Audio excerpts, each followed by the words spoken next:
في القلب مشاعر أخفيها قد أشرقت الشمس عليها عن خطط لم أعبأ فيها ستكون بأيامي فرقا فحياتي قبل الحلقات.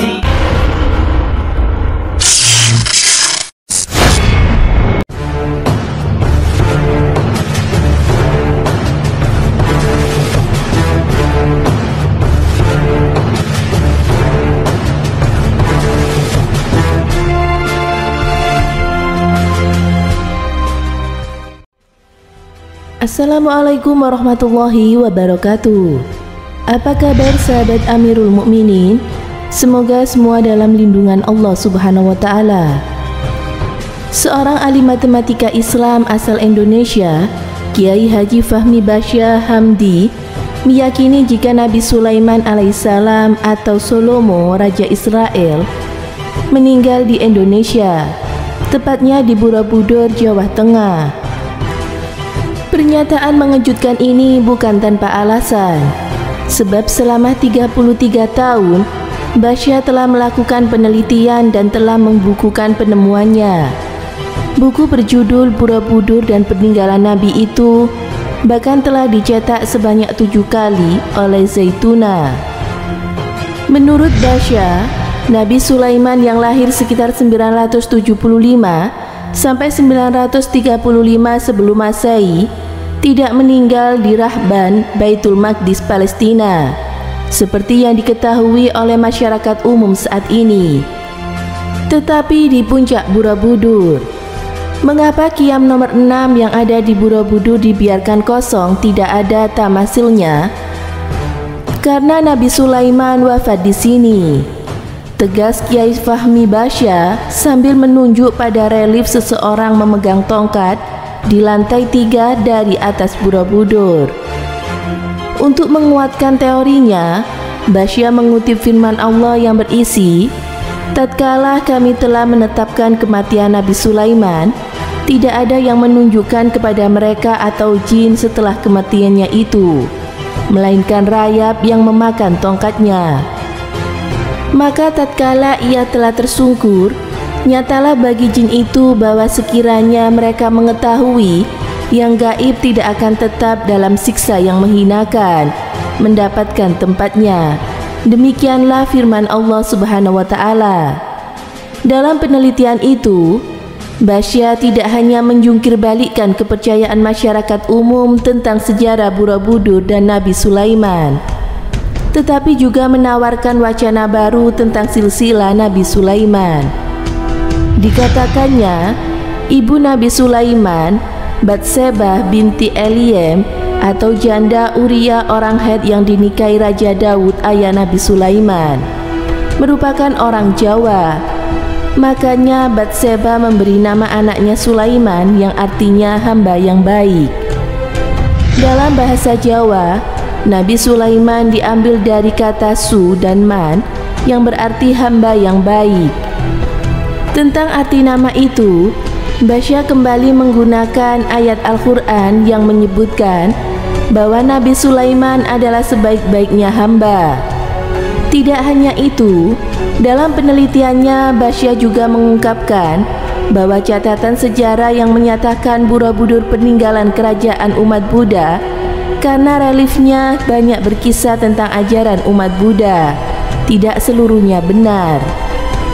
Setelah dipelajarinya, relief yang ada di dalam Borobudur sangat bernuansa kitab, dan ajaran Buddha yang ada dalam relief Borobudur sangat dimungkinkan ada dalam kitab Zabur, seperti yang ditemukannya saat melakukan penelitian. Kalau ada orang yang mengatakan bahwa sebagian kitab Buddha ada di Borobudur, berarti kisah Buddha ada dalam kitab Zabur, atau sebagian dari Zabur digambarkan di sini atau Borobudur, tegasnya. Dia juga menjelaskan bahwa istana Nabi Sulaiman yang digambarkan sangat indah dalam Al-Quran. Sebagai peninggalan dari Raja Daud bisa berada di mana saja, termasuk di Indonesia jika merujuk kepada bukti-bukti yang ditemukannya. Kerajaan Nabi Daud yang diwariskan kepada Nabi Sulaiman bisa berada di mana saja. Terangnya, sambil menunjuk negeri Sabah yang hilang di zaman Nabi Sulaiman, berada di Kabupaten Sleman, Yogyakarta, Indonesia. Namun begitu, Basya mengingatkan kepada para pembacanya bahwa penelitiannya tentang peninggalan Nabi Sulaiman di Indonesia memberi penekanan kepada nama tempat, khususnya mengenai kisah Indonesia, negeri Sabah yang hilang, dan penyebutan Ratu Boko. Pemakaian istilah Ratu Boko dalam penelitian itu sekedar untuk mengenali tempat, karena tempat itu sekarang bernama Istana Ratu Boko, bukan untuk mengatakan bahwa Ratu Sabah atau Ratu Bilqis sama dengan Ratu Boko. Sambungnya, semoga bermanfaat. Wallahu a'lam bishawab.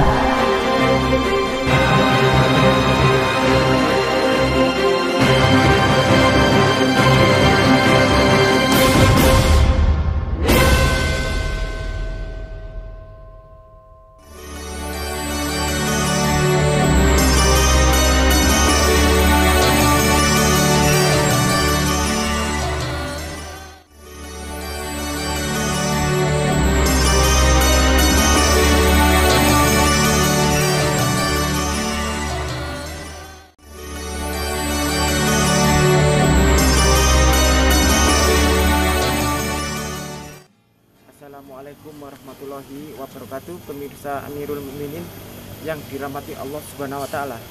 Nabi Sulaiman alaihissalam merupakan putra Nabi Daud alaihissalam yang memiliki garis keturunan ke-13 dari Nabi Ibrahim alaihissalam.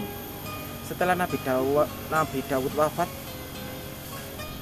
maka Nabi Sulaiman yang menggantikannya sebagai raja dan mewarisi tatanya, dan juga sebagai seorang nabi yang melanjutkan menyeru kepada umatnya untuk menyembah Allah Subhanahu wa taala.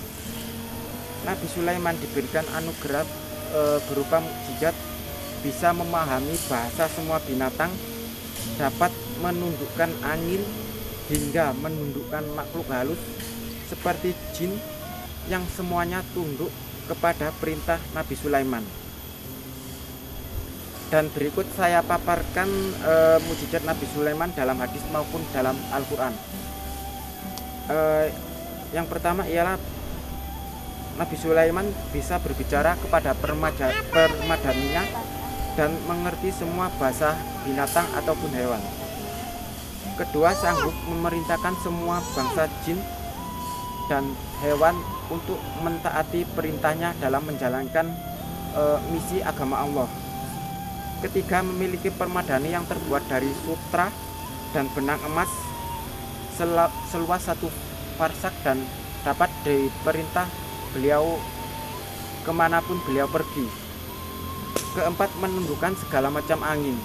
Kelima, mampu menundukkan besi dan tembaga untuk digunakan sebagai tameng atau baju perang dan melunakkannya dengan tangan kosong. Keenam, cincin Nabi Sulaiman yang berasal dari surga. Nabi Sulaiman itu wafat dan tidak diketahui oleh bangsa jin dan semua manusia kecuali setelah tongkatnya rapuh dan dimakan rayap dan beliau pun tersungkur. Saat itulah jin tahu bahwa beliau sudah wafat. Semoga memberi manfaat. Wassalamualaikum warahmatullahi wabarakatuh.